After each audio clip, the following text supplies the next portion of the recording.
Assalamualaikum 10th class. My name is Faika Shakil. I hope you all are doing well. Due to corona pandemic, Universal High School started online classes for you. Today is our lecture number 10, in which we will discuss the short question number 8 to 14 of chapter number 9, Chemical Equilibrium. In the previous lecture number 9, we studied the short question number 1 to 7 of this chapter. Open your books, page number 18. Let's start our lecture.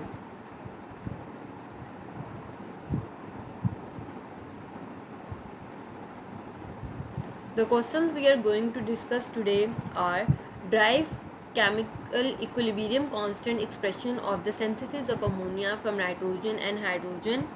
Write the equilibrium constant expression of the following reaction. How direction of a reaction can be predicted? How can you know that a reaction has achieved an equilibrium state? What are the characteristics of a reaction that establish equilibrium state at once? If reaction quotient of a reaction is more than Kc, what will be the direction of the reaction? An industry was established based upon a reversible reaction. It failed to achieve product on commercial level. Can you point out the basic reason of its failure? Being a chemist. Question number 8 हमारे पास है. हमने chemical equilibrium जो है ना expression जो है ना drive करना है for the synthesis of ammonia and nitrogen and hydrogen. Ammonia from nitrogen and hydrogen. अब इस रिएक्शन के लिए सबसे पहले हमें जो है ना एक केमिकल इक्वेशन लिखनी होती है. ठीक है कि नाइट्रोजन और हाइड्रोजन मिलके हमारे पास क्या कर रहे हैं, अमोनिया सिंथेसाइज कर रहे हैं. जिसका हमारे पास जो है जो केमिकल फार्मूला है दैट इज़ NH3. अब मेरे पास दो हाइड्रोजन N2 लिखते हैं और हम H2 भी लिखते हैं और NH3 बन रहा है. तो इस इक्वेशन को बैलेंस करने के लिए यहाँ पे हाइड्रोजन के 3 मॉलिक्यूल्स हैं. ठीक है, आपके पास 3 हाइड्रोजन यूज़ हो रहे हैं और यहाँ पे 2 हाइड्रोजन थे.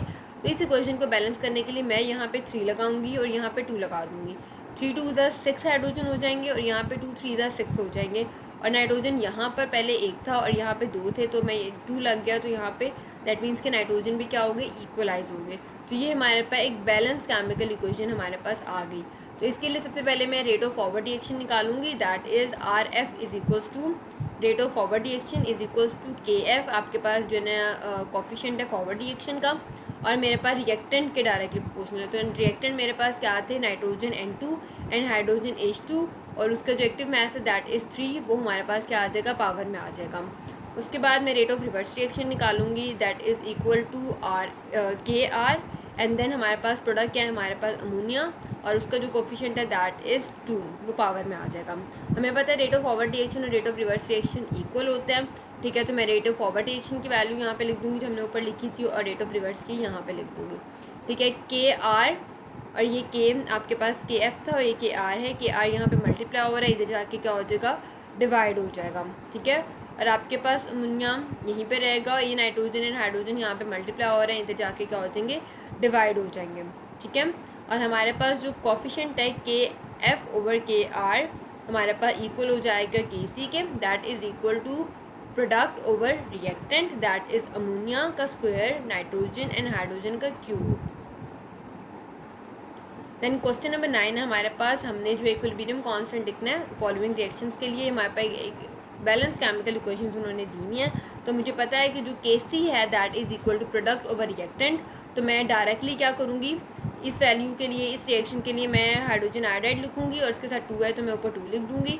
और यहाँ पे मेरे पर रिएक्टेंट हाइड्रोजन है और आयोडीन है और मैं इनको वैसे ही जो है ना ब्रैकेट्स के साथ लिख दूँगी. That is my value of KC. उसके बाद मेरे पास जो है कार्बन मोनोऑक्साइड है और मेरे पास हाइड्रोजन है that are forming methane and water.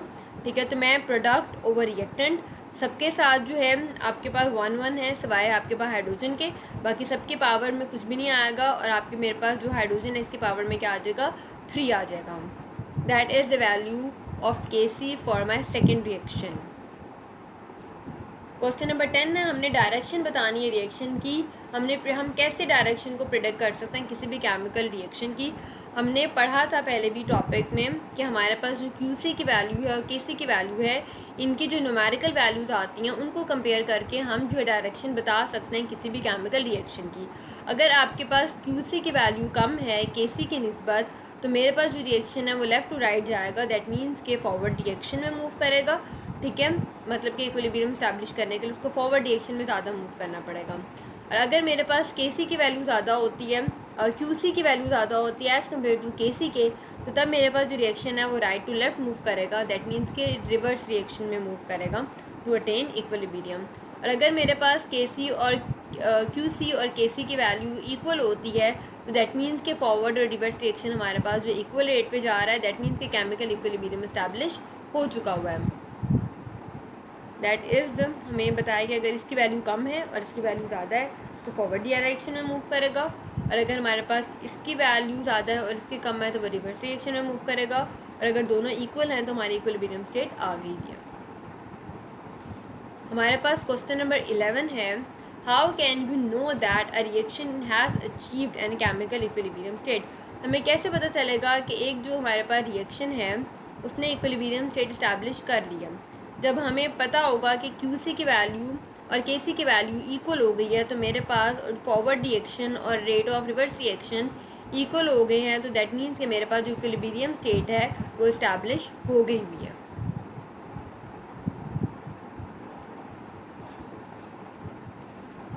Question number 12 में हमारे पास वो कैरेक्टरिस्टिक्स पूछ रहे हैं आपके पास जो है ना एक रिएक्शन की जिसमें इक्विलिब्रियम स्टेट एक दफ़ा इस्टेब्लिश हो चुकी हुई है, ठीक है। उन्होंने कहा है कि आपके पास जो है ना वो रिएक्शन जो कि आपके पास जो इक्विलिब्रियम इस्टेब्लिश कर सकता है, दैट इज़ रिवर्सिबल रिएक्शन, ठीक है। वो फॉरवर्ड भी मूव कर रहा है और वो रिवर्स भी मूव कर रहा है। तो पहली कंडीशन हमारे पास क्या है कि in these reaction dynamic state of equilibrium is establish with very small conversion of reactant into a product, ठीक है, कि बहुत थोड़ा भी अगर रिएक्टेंट प्रोडक्ट में कन्वर्ट हो रहा है तो डायनामिक इक्विलिब्रियम एस्टैब्लिश हो सकती है। उसके बाद these reactions never go to completion, इस तरह के रिएक्शंस कभी भी मुकम्मल नहीं होते। They proceed in both direction, ये दोनों डायरेक्शन में जाते हैं, फॉरवर्ड भी और रिवर्स भी।